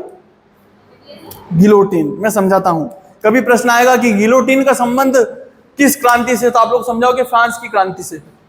अपने यहाँ पे मारना होता है, किसे मारते हैं, मौत की सजा कैसे देते हैं, फांसी। अमेरिका में कहीं ना कहीं कैसे देते थे, तो करंट से मारते थे, थोड़ी खतरनाक मौत थी। कई देशों में क्या होता है कि जहर की ऐसे लगा देते हैं इंजेक्शन, ऐसे ऐसे आदमी फट से लेट जाता है। बहुत सारे लोग ये समझते हैं कि फांसी में आदमी का थोड़ा तड़पता है तो अच्छी चीज नहीं होती है, और तड़पन तो यार उसमें भी होती है करंट में। ऐसे करंट के माथे पहनाते हैं, बिठाते हैं, हाथ बांध देंगे और उसको गीला करेंगे। पहले गीला ऐसे कपड़ा, ऐसे रुई फोम देखा है, फोम, ऐसा फोम को पानी में डुबाया, फिर उसके सिर पे रखेंगे, उसके सिर पे रखेंगे। मेरे को रखूँ भाई, मैंने एक मूवी देखी थी, इतनी खतरनाक मूवी थी ना, ग्रीन कारपेट या रेड कारपेट ऐसे करके, भाई साहब क्या मूवी थी यार, बहुत खतरनाक मूवी थी वो। उसमें बेचारा इतना सीधा शरीफ आदमी रहता है, वो उसको सजा मिलती है, तो उसको ऐसे ही करते, ऐसे बिठाते हैं वो, फिर उसको ऐसे गीला फोम लिया, उसके सिर पे रखा, उसके सिर पे रखने के बाद में फिर उसको ऐसे पहनाते टोपी, जैसे हेलमेट रहता है ना, हेलमेट, वो पूरा वाला मुंह वाला नहीं, सिर्फ सिर का, उसको पहनाते हैं। उसमें रहते करंट के तार।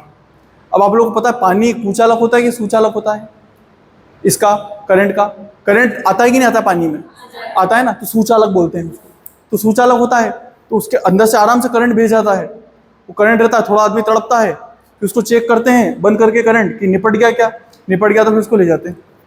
पर उस मूवी में ऐसा होता है कि वो जो पुलिस वाला रहता है ना, वो दुश्मन रहता है उसका, तो वो लोग वो फोम गीला नहीं करता है, इसलिए उसको ना जाने कितने झटके देना पड़ता है, उसका पूरी शरीर जल जाता है, वो मरता नहीं है वो, क्योंकि आर पार नहीं निकल पाता है।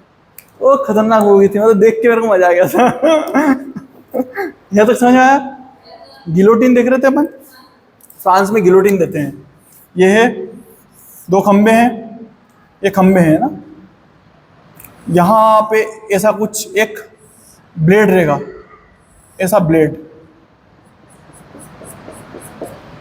ये 2 खंबे हैं, एक खंबा यहाँ, एक खंबा यहाँ, और ऊपर क्या है, एक ब्लेड है बड़ा सा, छोटा मोटा नहीं, बहुत बड़ा ब्लेड।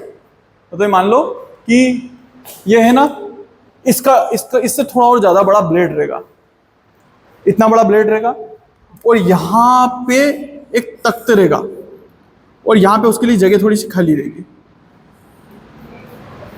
समझ में आया कैसा रहता होगा? ये खंबे, यहाँ पे ऊपर ब्लेड, यहाँ पे आदमी का सिर रखा था, यहाँ पे सिर रखा था। सिर रखने के बाद में इसको पैक कर देते थे। अब ये आदमी है, ठीक है। अब यहां से क्या करेंगे, जैसे ट्रिगर खींचेंगे, खड़ से नीचे आता था और यूं में से मुंह में मुंडी हाथ में आ जाती थी। मस्त मस्त का। अच्छा, एक वैज्ञानिक तो वैज्ञानिक होते हैं यार, उनके दार्शनिक हो कि वैज्ञानिक हो कि ये दुनिया से बहुत परे रहते हैं। एक वैज्ञानिक को ये लगता था कि यार दिमाग कब तक जिंदा रहता है, शरीर दिमाग में क्या फर्क है, तो उसने बोला कि एक काम करो कि मेरे को गिलोटिन मिलने वाला है मेरे कामों से, मेरे कर्मों से। एक तो ना लोगों को पसंद नहीं है उनसे इतर चलने वाले लोग उनको दुश्मन की भावनाओं से देखते हैं। जो समाज से थोड़ा सा इतर चलता है, उनके नियमों से इतर चलता है, उनको लोग पसंद नहीं करते हैं। मेरे को भी ऐसा फील होता है खुद के लिए। बहुत सारे लोग नफरत करते हैं क्योंकि उनको आदत ही नहीं है, उनको भीड़ देखने की आदत है, भेड़े देखने की आदत है, तो वैसे ही सोचते हैं। उसका क्या था कि वो वैज्ञानिक था, तो उसको फांसी की सजा दी, फांसी नहीं गिलोटिन दे दिया। अब गिलोटिन दिया ना उसको, तो उसने बोला कि एक काम करना अपने दोस्त को कि मेरी जब गर्दन कटे ना, तो ये देखना कि मेरा दिमाग जिंदा है कि नहीं है। तो बोले कैसे पता चलेगा? बोला मैं आंखें झपका दूंगा। अगर मैं ये शरीर कटा हुआ रहे और मुंह इधर पड़ा हुआ रहे और आंखें झपका, तो समझ लेना कि यार दिमाग काम करता है। आप लोग क्या लगता है क्या हुआ होगा? दिमाग जिंदा रहता है। तो जैसे उसकी गर्दन कटी, उसने उसकी तरफ देखा, दोस्त की तरफ 3 बार आंखें झपकाई, दिमाग जिंदा है मेरा। ऐसे ऐसे लोग भी हैं यार, मतलब क्या आदमी रहा होगा वो, जिसको मौत की परवाह नहीं है, उसको ये है कि यार आंखें झपकाना है। बहुत ऐसे लोग हुए मेरे को पर्सनली बहुत पसंद। एक ये हुए, एक भगत सिंह हुए, गाना गाते गाते जा रहे हैं फांसी पर चढ़ने के लिए।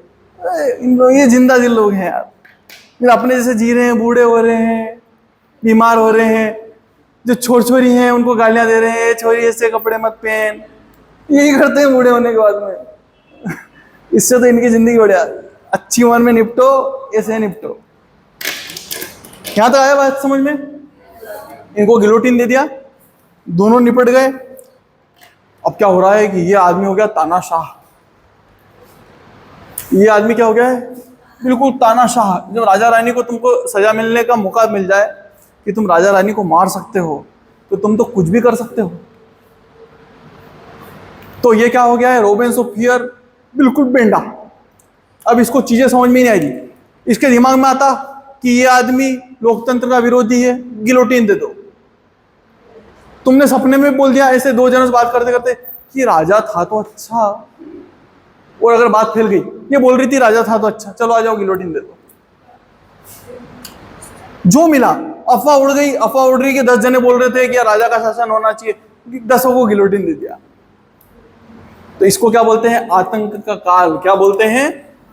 आतंक का काल। आतंक का काल ऐसा है कि लोग घबराए हुए हैं, लोग डरे हुए हैं कि कल का पता नहीं है, कल किसको गिलोटिन दे दें। क्या है? आतंक का काल है। कौन सा समय है? आतंक का समय है। यह क्वेश्चन बनेगा।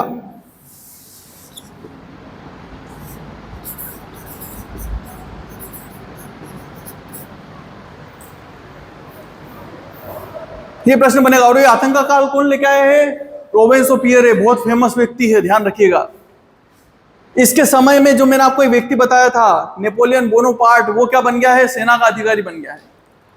एक तरफ यहाँ लोगों की हत्या करवा रहा है, दूसरा इसी समय जो नेपोलियन बोनापार्ट है वो कहाँ की विजय कर रहा है? इटली की विजय कर रहा है। इटली को जीत के आएगा, अथाधन लेके आएगा, अथाधन लेके आएगा।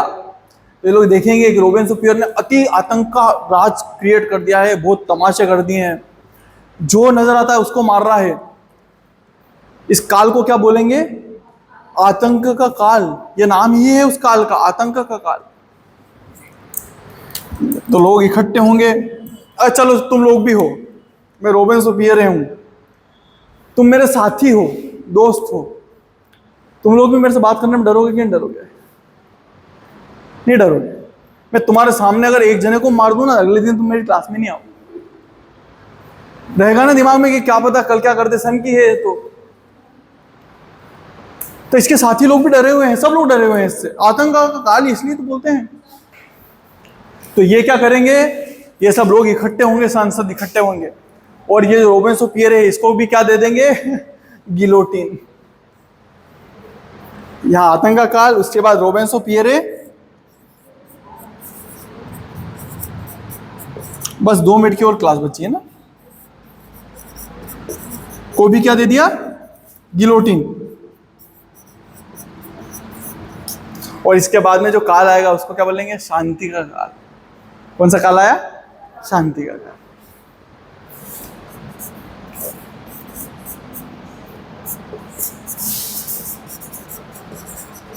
ये आपकी पूरी पूरी घटनाएं हैं। फ्रांस की पहली क्रांति है, इसके बाद में 2 और क्रांतियां भी होगी, वो अपन देखेंगे, पर इतनी इंपॉर्टेंट नहीं है। ये धरती की सबसे ज्यादा इंपॉर्टेंट क्रांति है, क्योंकि जब आप परिणाम लिखोगे, जब मैं परिणाम बताऊंगा, मेरे को याद दिलाना, मैं आप लोगों को परिणाम लिखूंगा, तो परिणाम कुछ ना कुछ ऐसे हैं कि एक तरफ लोकतंत्र की स्टार्टिंग हो रही है, पहली बार लोगों को वोट देने का अधिकार है। अच्छा, आप लोग बोलोगे कि सर आप पहली बार बोल रहे हो, आपने तो बोला था कि इंग्लैंड में भी लोकतंत्र है कहीं ना कहीं। तो इंग्लैंड में वैसा लोकतंत्र नहीं है। यहाँ पे लोगों को वोट देने का अधिकार है, वहां पे सामंत ही वोट दे रहे थे, आम लोग नहीं दे सकते थे। जो टैक्स देता था वो लोग वोट देते थे। औरतों को तो वोट देने का अधिकार मिलता ही था, बहुत टाइम बाद औरतों को वोट देने का अधिकार मिला है, आप लोगों को पता होना चाहिए। औरतें कितना ही टैक्स देते तब भी उनको अधिकार नहीं थे। औरतों को नागरिक ही नहीं माना जाता था, समाज ने ऐसा ही करा। और उसका सबसे बड़ा कारण मैं तो खुद महिलाओं को ही मानता हूं, क्योंकि महिला लड़ती है आपस में, ना कि अपने अधिकारों के लिए। यहां तक समझ में आई बात? यहाँ गिलोटिन दे दिया, आतंक के काल के बाद शांति का काल आ गया। अगर इसके परिणाम लिखेंगे तो आप लोग खुद भी लिख सकते हैं, खुद कुछ आप खोज के आना, कुछ मैं बताऊंगा। बाद में जब अपन देखेंगे तो क्या होगा, इसके बाद में जो शासन आ जाएगा, किसका आ जाएगा? तो नेपोलियन का आ जाएगा। सब क्रांति क्या हो जाएगी? धरी की धरी रह जाएगी। ठीक है, धन्यवाद।